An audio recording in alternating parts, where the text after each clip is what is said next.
Olá, começa agora mais um programa Planeta Vida Sustentável. Hoje vamos mostrar como está o desequilíbrio da natureza, nas chuvas, temperaturas e nascente de rios. Também você vai ver como está o lixo e o esgoto da cidade de São Sebastião, no litoral norte de São Paulo. E no bloco Defesa dos Animais, você vai ver que as aves que deviam viver dentro das florestas estão vivendo realmente dentro dos centros urbanos. Programa Planeta Vida Sustentável, o programa da sustentabilidade. Volta já, é só um minutinho.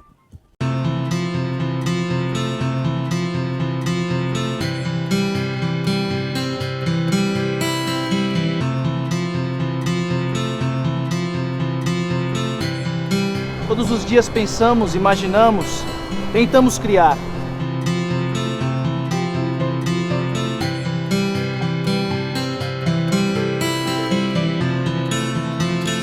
Mas nada disso funciona sem inspiração.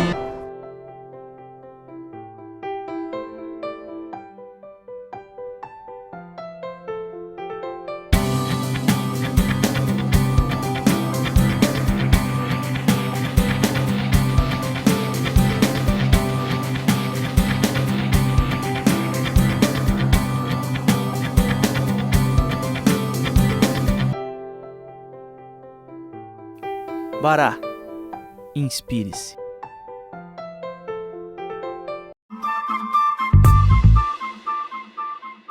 Estamos de volta e, como eu já falei, você vai ver agora o desequilíbrio da natureza. Nunca a humanidade interferiu tanto nos ciclos naturais como nos últimos 200 anos.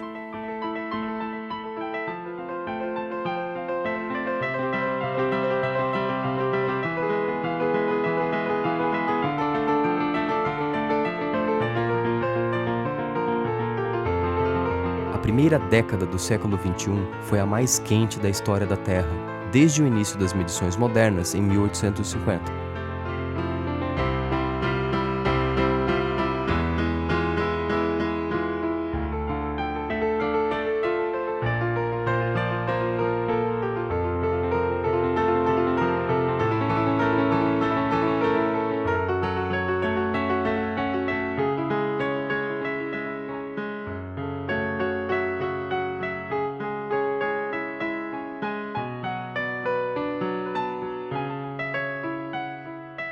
O aumento sem precedentes da temperatura tem resultado na maior incidência de eventos climáticos extremos em todo o mundo.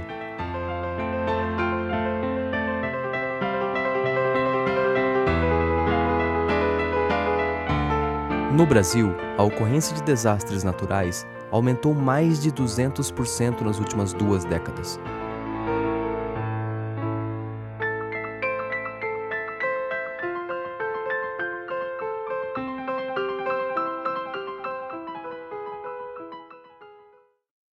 A questão que deve ser colocada toda vez que acontece um evento extremo, que seja a seca ou que seja a inundação, é o que, primeiro, como ajudar as comunidades que foram afetadas. Esse é o primeiro. Segundo, perguntar como fazer com que essa tragédia não se repita. Você tem, por exemplo, comunidades que vivem em costas, que no caso de uma inundação, são os primeiros a serem afetados. Chuvas intensas vão desaparecendo, e vão cair, e vão morrer crianças, escolas vão ser destruídas, casas vão ser destruídas. Como não recolocar essas comunidades nas encostas dos morros?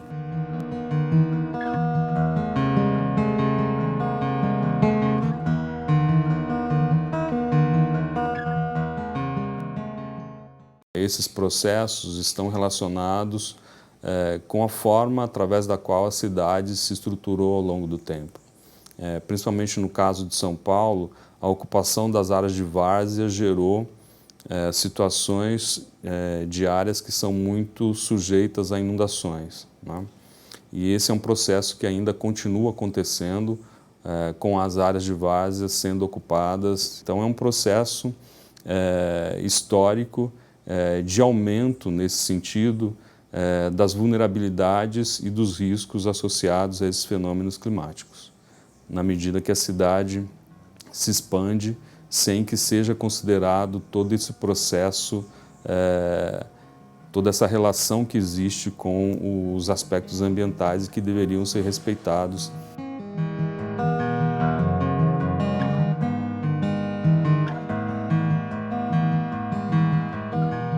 Os desastres naturais causam impactos em ecossistemas, na agricultura, nas cidades, além de provocarem grandes perdas de vidas humanas.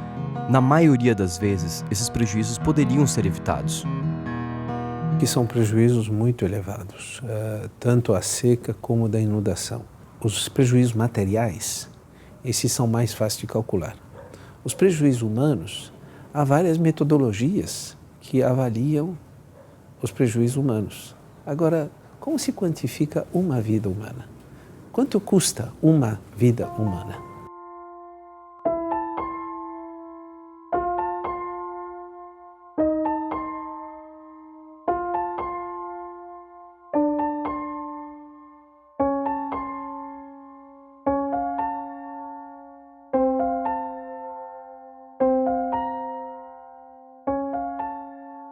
Mas também no Brasil nós temos o desastre causado pelo impacto da seca, das secas severas que afetam principalmente a região semiárida do país e que culmina em quebra de produção de safras agrícolas, culturas de subsistência e falta de água para a população e para animais. A seca é um dos desastres que mais atinge pessoas no Brasil. Cerca de 50 milhões de pessoas são afetadas a cada ano por episódios de seca. A gente tem, historicamente, uma susceptibilidade, principalmente na região Nordeste e nas regiões rurais do Nordeste, principalmente. E o que a gente está assistindo é um primeiro momento na história do Brasil onde a seca atinge os grandes volumes de população residente nas áreas urbanas do Sudeste. Então, a susceptibilidade à seca nesse período é muito alta, ou seja, a gente vai ter uma condição de baixa disponibilidade hídrica.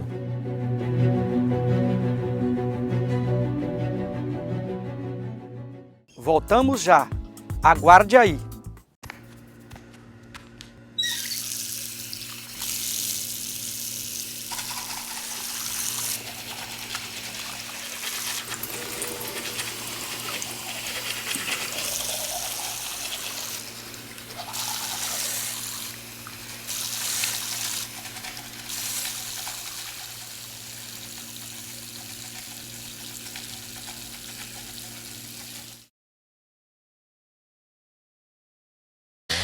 Brasileiros e brasileiras, orgulhem-se. Juntos, somos a maior organização não governamental do mundo. Nossa sigla é nosso lema, Que se dane. Todo cidadão é automaticamente filiado à QSD. A água do planeta vai acabar? Que se dane. As florestas estão sendo exterminadas? Que se dane. Seus direitos são todos, e seus deveres, nenhum.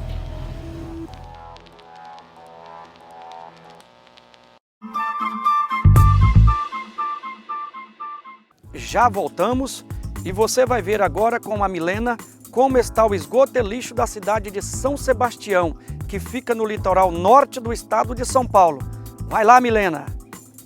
E o programa Planeta Vida Sustentável mais uma vez vai às ruas. E hoje nós estamos no litoral norte de São Paulo para verificar a situação do lixo e do esgoto, diretamente de São Sebastião. Algum problema com a questão do saneamento, do lixo, do esgoto? Conta pra gente. O problema é que toda cidade pequena tem, né? Saneamento, lixo, esgoto, é tudo. De uma maneira geral, de uma cidade pequena. Como funciona a coleta de lixo por aqui? Pra gente, por enquanto, tá funcionando normal. Nos dias certos, segunda, terça, quarta, quinta e sexta, sábado e domingo. Feriado também funciona. Vocês têm algum problema com o esgoto aqui? A cidade em si é meio fedida, né? Tem lugares que você passa e você sente um mau cheiro, né? Mas isso daí eu acho que numa cidade praiana, né? Com a maré cheia, eu acho que sobra mesmo. Nos lugares mais distantes, tem alguns focos de lixo? A coleta você disse que funciona bem, mas tem focos de lixo? A população ela colabora com o depósito de lixo nos lugares certos, nas horas certas? Alguns sim, alguns não. Alguns jogam na céu aberto, esperam o lixeiro passar para colocar o lixo para fora, e outros colocam normalmente. Contar pra gente como que funciona a questão do esgoto, da coleta de lixo aqui, vocês pagam impostos, como que é? Claro, todo mundo paga impostos, questão de cidadania, não é? A gente tem uma coleta de lixo que funciona muito bem, mas o problema da Sabesp em relação ao litoral norte é muito precário. Você sabe que nós não temos ainda esgoto em toda a cidade, em todas as praias, e nós temos sempre as praias aqui com o próprio estado pela CETESB dizendo que estão poluídas, né? Então eu acho que essa questão de saneamento básico é fundamental no litoral norte paulista, se você quiser que o litoral norte seja um polo de turismo. Que é moradora de São Sebastião, é isso? Sim, sim. Há quanto tempo? 48 anos. 48 anos. Então pode falar pra gente como que funciona, qual é a sua opinião sobre a coleta de lixo, sobre o esgoto, o saneamento básico aqui de São Sebastião, que aparenta para nós ser muito bonito, mas tem um lado ruim em São Sebastião? Eu acho que na época de verão, quando tem muita gente, fica um pouco sobrecarregado, mas fora isso, para nós moradores é tranquilo. A coleta de lixo funciona? Lixo também, sucata, tudo muito bem separado. Tudo separadinho, funciona bem? Todos os moradores são conscientes. Vocês pagam taxa de coleta de lixo? Não. E funciona muito bem? Funciona. E a gente está aqui com o Fernando agora, que vai falar pra gente qual a sua opinião, Fernando, sobre a coleta de lixo, o esgoto. A gente vê aí a cidade de São Sebastião é tão bonita, né? A gente chega aqui para turistar a cidade, a gente vê tantos locais muito bonitos. Mas São Sebastião é tudo isso mesmo? Tem algum foco de lixo por aqui, esgoto? Como que é isso? Na verdade, no centro da cidade é bonito mesmo, mas acho que os bairros precisam de algum melhoramento, né? É precário o tratamento de esgoto nos bairros. A situação... Precisa de um pouco mais de atenção, né? Você gostaria de deixar um recado para a Prefeitura de São Sebastião? Eu preferia que olhasse mais os bairros aqui, Topolândia, né? Mais a Costa Sul também, que fica muito abandonado esses bairros. O programa Planeta Vida Sustentável é assim, sempre de olho nas opiniões da população das cidades. E nós ficamos por aqui. Voltaremos já já. Alguns sentimentos não precisam de palavras para serem demonstrados. Bastam pequenos gestos, simples sinais e momentos inesperados que explicam mais do que qualquer conceito, iluminam mais do que qualquer ideia. Sentimentos puros, amor incondicional, um vínculo onde não existem expectativas nem cobranças, cuidados e carinho em troca de companhia e lealdade, uma amizade que não tem comparação, um amor que não pode ser explicado. Os amigos não se compram. Adote um animal de rua.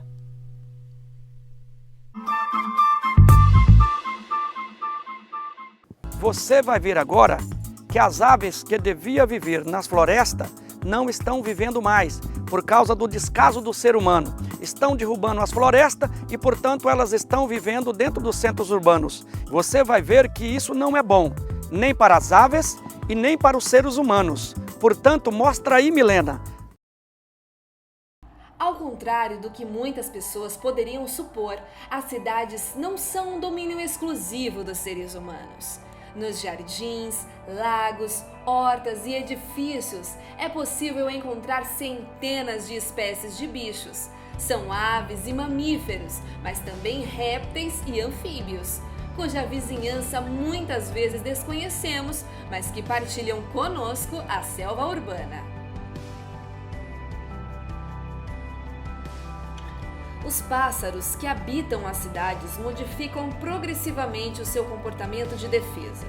As aves da cidade alteram a sua conduta para se adaptarem às ameaças com que se deparam nas cidades, como os gatos domésticos, os seus principais predadores nas zonas urbanas.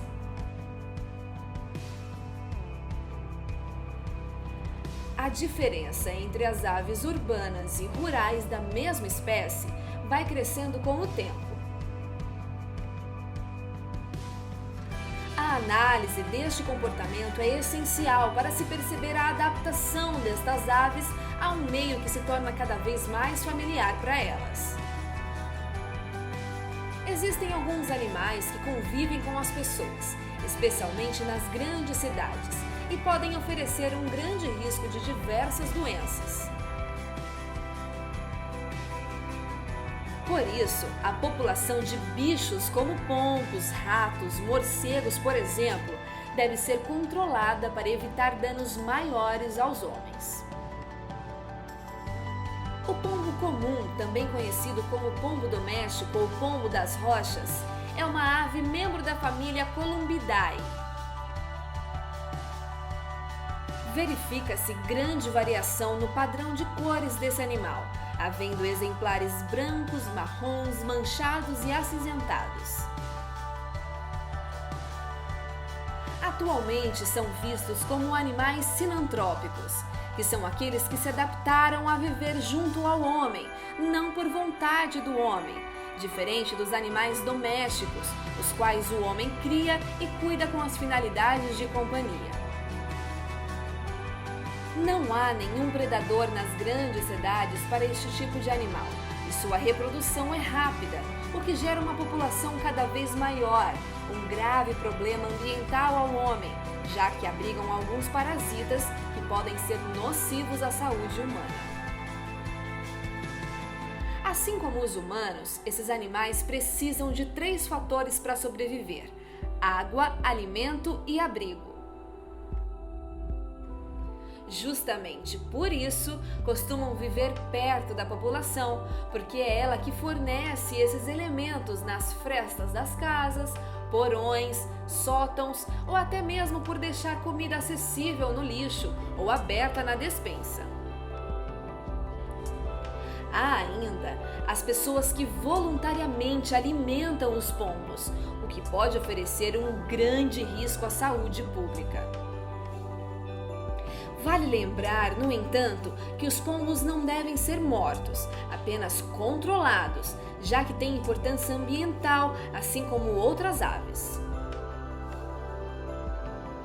Por isso, a dica é afastá-los, eliminando esses fatores de sobrevivência como uma maneira de prevenção de doenças.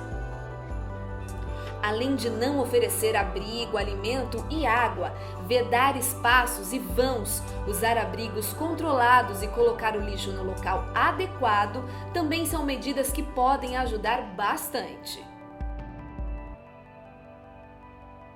Colocar espantalhos, papel laminado, CDs ou equipamentos sonoros nas janelas é pouco eficaz, mas ainda assim consegue afastar um pouco os pombos.